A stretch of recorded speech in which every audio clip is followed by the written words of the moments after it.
Bueno, Silvio, siempre es un placer enorme charlar con vos. Estás por lanzar El Imperio de la Utopía. Ujú. Es un proyecto que vos tenías como hace un montón que me contabas esa idea. ¿Es de un sudaca en tierra yanqui? Sí, y la idea es justamente tratar de hacer una reflexión y compartir una reflexión sobre lo que es este país, Estados Unidos, desde la perspectiva de alguien que vive acá hace un poco más de 30 años. Y creo que la premisa del libro es que cualquier persona que llegue a Estados Unidos, ya sea como turista, inmigrante o residente temporario, tiene una serie de ideas sobre lo que es este país, alimentadas por la presencia global que tiene este país, especialmente en televisión, en películas, en literatura, en música. Entonces alguien, digamos, todo el mundo creo que tiene una idea de lo que es este país. Y creo que y uno pasa gran parte del tiempo tratando de entender qué es lo que es realmente este país y cómo se compara con las ideas, con los mitos que uno trae. Yo escuché unas historias similares de varios inmigrantes, digamos, y de turistas, digamos, que es un poco comparar lo que uno piensa que es a lo que realmente es. Y en ese proyecto, en ese proceso, es entender de qué se trata este país. Y el libro es, digamos, mis temas o mi impresión, mi versión de lo que es este país. Vos venís de la UBA, vos te fuiste ya habiendo egresado de Sociología de la UBA, que es un lugar particularmente hostil a todo lo que venga de América del Norte. ¿Cómo fue ese contraste entre salir del imperialismo, go home, a llegar a estudiar, a hacer tu posgrado en Estados Unidos? Bueno, ¿Vos ibas con ese prejuicio o ya te ibas porque no, te yo no tenía parecía el que acá? prejuicio. De hecho, lo que yo tenía, no tenía prejuicios, si no creo que no hubiera venido. Pero de hecho escuché el prejuicio cuando yo me estaba yendo, digamos, de gente que tenía una idea sobre Estados Unidos bastante negativa, que es una idea muy anclada en América Latina o en ciertos lugares de América Latina. América Latina tenemos una relación muy contradictoria con Estados Unidos, varía de país en país. Obviamente México no es Argentina y no es Brasil. Pero hay sentimientos encontrados, en algunos casos altamente positivos, en otros casos altamente negativos. Yo tenía una ilusión, digamos, de encontrar un lugar para trabajar y para estudiar y para vivir por un tiempo, por lo menos para mis estudios de doctorado, y no tenía un horizonte más allá de eso. Pero tenía, digamos, yo diría, mis impresiones positivas y negativas del país. Positivas creo que tenían que ver con mi consumo cultural de ciertas expresiones norteamericanas que yo las encontré muy encantadoras, muy seductoras durante el tiempo, ya sea de música, o de literatura o de cine, sabiendo que la vida no es justamente o únicamente eso. Y mis reservas, producto de mi conocimiento de los grandes problemas de este país, que algunos continúan, y su posición en el mundo. Pero yo no le diría que era un encanto absoluto o prejuicios absolutos, digamos. Yo vine, creo que con cierta mente abierta y con mis ideas preconcebidas, y a lo largo del tiempo creo que fui cambiando algunas cosas, obviamente. ¿Y cuánto de esa característica, de esa idiosincrasia, eh, explica la aparición de un periodo de populismo que se parece más a lo que nosotros conocíamos en la América Latina de que lo que solíamos estar acostumbrados que tenía que ver con la democracia americana? ¿Qué de esos factores vos enumerás varios? Sí, excelente pregunta. Creo que acá hay unas tendencias de larga data, digamos, de, si querés, de caldo de cultivo o de tendencias estructurales, sociales, culturales, políticas, que se emparentan con lo que hoy llamamos el populismo, especialmente el populismo de derecha. Y creo que el populismo actual y la presidencia actual, digamos, representa eso. Es la culminación de estas tendencias de larga data en la sociedad norteamericana, que tienen que ver con un nacionalismo exacerbado, con una xenofobia, con un racismo abierto, con un antiglobalismo, una posición mucho más, digamos, proteccionista y desconfiada de la posición internacional. En la historia estadounidense hay, digamos, tendencias que marcan justamente. Lo notable es, digamos, que especialmente hoy en día en la figura de Trump pareciera consolidarse, digamos, gran parte de esas tendencias que ya existen, obviamente, yo diría, desde el principio mismo de este país. A mí, además de la literatura norteamericana que me encanta, me nutrió mucho la publicidad y en la producción de Hollywood. Y vos hablás del optimismo, ¿no? Y yo pensaba que eso se traducía en eslogans publicitarios que hemos consumido y que incluso se trataron de adaptar a Latinoamérica, y ahora entendía, diciendo, claro, no, nadie con este pesimismo y cinismo que nos atraviesa puede, ¿no?, tener esta idea de la felicidad en una botella de gaseosa.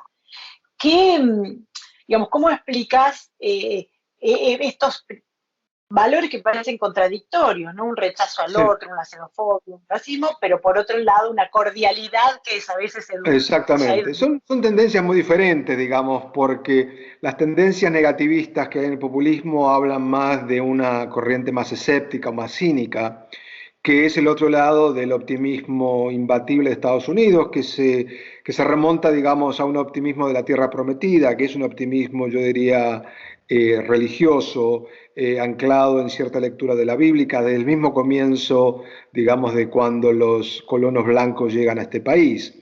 Ese es el origen y después se va perpetuando, renovando en diferentes partes, fases de este país. Y el siglo XX es justamente la culminación de este optimismo, digamos que no hay barreras, que no hay obstáculos para lo que este país quiere hacer, ya sea en términos económicos, sociales, políticos. En parte es mito y en parte hay, digamos, hechos reales que parecieran, digamos, desde una lectura parcial, justificar ese optimismo, digamos, de lo que este país hizo o logró con sus ribetes buenos y no tantos, especialmente en el siglo XX, que bueno, que fue visto como el siglo americano.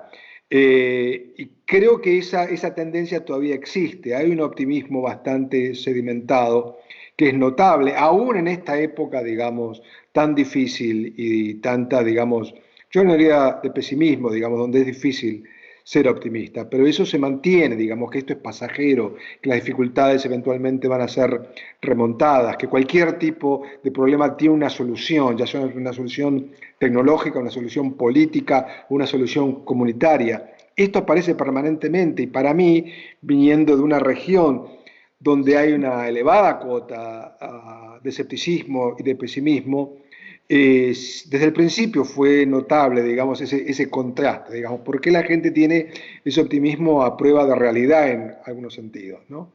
Y creo que eso Y caracteriza algo muy fuerte que cruza diversidad ideológica y política en este país, digamos, ese optimismo de que se puede hacer. otra cosa que me pareció también como súper interesante es ese individualismo en un espíritu comunitario mucho más activo que nosotros, que nos jactamos de la comunidad y la hermandad y el amiguismo, pero no tenemos por ahí esta acción cívica que tiene que ver con juntarse para todo y hacerlo y trabajar y apoyar y limpiar el espacio público común. ¿Cómo conviven también esas dos caras? Esa es una de las grandes paradojas, digamos, el individualismo y el comunitarismo. No es el colectivismo, es el comunitarismo. Haceme la aclaración de esto, comunitarismo, colectivismo, que me gustó. Claro, ¿Cómo es? porque ¿Cuál es la... el comunitarismo es algo, yo diría, más basista en el lenguaje nuestro. Es algo que sale de abajo, la gente se junta para conversar y discutir problemas muy concretos de una comunidad o de un barrio. Y esto aparece de nuevo desde el mismo comienzo de este país y hoy persiste. Yo puedo ir acá a mi barrio a reuniones comunitarias sobre cualquier tema. Las escuelas tienen un índice de participación comunitaria altísima. Proyectos de limpieza barriales son proyectos comunitarios. Proyectos de enseñanza de idiomas o de habilidades para inmigrantes o para jóvenes, para minorías, son proyectos comunitarios, no son proyectos que vienen desde arriba, no son proyectos desde el Estado. Eso es algo que muchos, digamos, turistas y inmigrantes quedamos todavía asombrados de cómo existe eso. O las reuniones, digamos que en las campañas electorales lo ves, que un candidato a presidente se reúne con 10 personas en un barrio a conversar los problemas locales. No es solamente hacia afuera, digamos, es algo que realmente esas estructuras existen. Y eso convive con un individualismo desaforado, digamos, totalmente es una sociedad en el cual se premia, se realza, se congratula, digamos, el individualismo como la acción individual propia, sin ayuda de nadie. Y al mismo tiempo esto, y por eso la paradoja que vos marcás, un espíritu comunitario bastante fuerte. Ahora bien, eso, digamos, es la matriz. ¿Cómo sucede eso ahora? Yo creo que hay un desbalance, que las tendencias más individualistas del sálvese quien pueda, creo que han prevalecido en las últimas décadas por encima de este espíritu, yo te diría, más comunitario. ¿En qué se diferencia de lo colectivo? Que lo colectivo no es una nación como tal. Ese ha sido uno de los grandes desafíos de este país, porque lo comunitario es a nivel local, no es a nivel nacional. Entonces, cuando hablamos de los colectivos y actores colectivos, especialmente en el siglo XX, hablamos de proyectos, yo te diría, más estatales o más nacionales.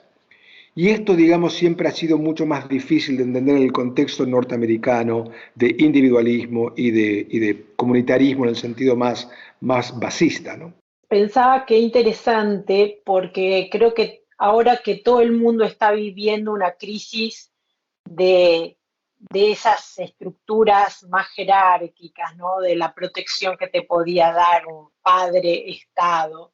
Uh -huh. Eh, eh, por ahí viendo la recuperación tan rápida que uno ve en Estados Unidos y cuando la comparas acá y te dicen, bueno, ¿qué querés? Es Estados Unidos, pero ¿cuánto de esta, digamos, de lo que vemos en estos tiempos puede permear en sociedades mucho más acostumbradas que venga de arriba la solución? Bueno, acá lo que se ha hecho, digamos, ha sido una mezcla, digamos, el Estado, si querés, el gobierno federal, que el gobierno federal es una institución, digamos, así como es apoyada, es muy desconfiada en este país, ¿no? Hay una desconfianza absoluta del gobierno central, al gobierno federal, que va a tiempos de la colonia, digamos. Pero bueno, el Congreso ha pasado leyes con, digamos, apoyo económico a personas de necesidad en los últimos meses por la pandemia, que es notable. Esto es ayuda, si querés, desde el Estado, ¿no? Al mismo tiempo que ha habido un resurgimiento de movimiento de apoyo comunitario que va desde ofertas de trabajo hasta apoyo en acceso a comidas y a salud, que es una mezcla, digamos, de cosas. Y creo que es parte de la solución ante problemas sociales, una mezcla, digamos, yo te diría que la solución norteamericana siempre ha privilegiado lo comunitario más que lo estatal, pero en momentos claves de este país, especialmente en el siglo XX, hubo intervenciones estatales, digamos, que redefinieron este país. El estado de bienestar, a partir de la década del 30, es el intento más ambicioso que desde el gobierno federal, digamos, rehacer o apoyar la vida de todos los días. No sé, el presupuesto militar en este país, que es una cosa de generación de trabajo, de economía, es un proyecto estatal desde arriba, no es un proyecto comunitario. Entonces hay muchos ejemplos que muestran justamente, más allá de sus virtudes y defectos, este intento, digamos, de mezclar, yo te diría, intentos estatales, ya sea del gobierno federal o de gobiernos estatales, con una perspectiva mucho más comunitaria, barrial. Vos hablaste del estado del bienestar y es esa imagen, ¿no? De una familia de vacaciones. A veces condensa lo que nosotros creemos que es el estado de bienestar, ¿no? Y cuando alguien te habla de sus preferencias políticas, te dice, porque gracias a tal nosotros tenemos vacaciones, ¿no? ¿Cuánto de esa influencia en Latinoamérica hace que nosotros consideremos que el bienestar es el consumo, los viajes, las vacaciones, digo, y no quizás el bienestar en el sentido más nórdico, ¿no? Y más Sí, de derechos básicos? buena pregunta. Acá lo que pasa es que antes del estado de bienestar no había demasiado estado en el sentido de apoyo social, de seguro de desempleo. El tema del seguro médico sigue siendo un tema disputado, obviamente, pero digamos la aprobación de ciertas leyes para proveer cierto apoyo. Eh, Después está el tema de la educación pública como gran reivindicación, digamos, del estado de bienestar. Lo que pasa es que en Estados Unidos la educación pública está totalmente separada, digamos, y autonomizada del gobierno federal, sobre el cual tiene poca injerencia en temas de educación, que están, digamos, está controlado a nivel de municipalidades, ¿no? Pero eso, digamos, no fue un estado de bienestar, digamos, del 30 a los 60 y los retazos que todavía continúan, en el sentido latinoamericano del modelo de estado de bienestar. Y se ha escrito mucho sobre esto, pero son modelos totalmente diferentes. El modelo de estado de bienestar en Estados Unidos trató de reparar algunos de los problemas o los agujeros que existían de una economía, digamos, totalmente librada al mercado. Pero ese debate todavía sigue, digamos, en el sentido que el Estado nunca tuvo decididamente o deliberadamente su presencia en la economía, como sí lo tuvo en muchos lugares de América Latina, con, digamos, con diferencias según las épocas. Para cerrar, me gustaría que me des así como una frase, una idea de con qué expectativa escribiste este libro y le robaste el tiempo al trabajo y a la investigación que te es tan intenso para compartir esto. Dos objetivos. Uno, contarme a mí la historia, digamos, de qué es este país, y la otra es contar a otros, digamos, de cómo yo pienso que este país, que creo que hay 8 temas, que son los 8 capítulos del libro, creo que son claves para entender lo que es este país. Entonces fue un ejercicio de ida y vuelta, de contarme a mí, digamos, de desentrañar lo que finalmente creo que es este país, pero al mismo tiempo contarle a gente que seguramente tiene impresiones sobre Estados Unidos qué es esto. Y el libro, digamos, es un intento de explicarlo, y no un intento, digamos, de una pura crítica, aunque hay partes bastante críticas, creo, o de un puro, digamos, endiosamiento y aprobación absoluta a lo que es este país, aunque reivindico bastantes cosas, creo, de lo que es este país. Y todo tamizado, digamos, de la perspectiva de alguien que vive acá ya hace tiempo, que es un inmigrante, y contar, digamos, esa historia de una forma, creo, lo más accesible, o digamos, una narrativa, digamos, que pueda, digamos, ayudar a comprender esto, digamos, cuáles son los mitos y cuáles son las realidades. Muchísimos éxitos. Gracias.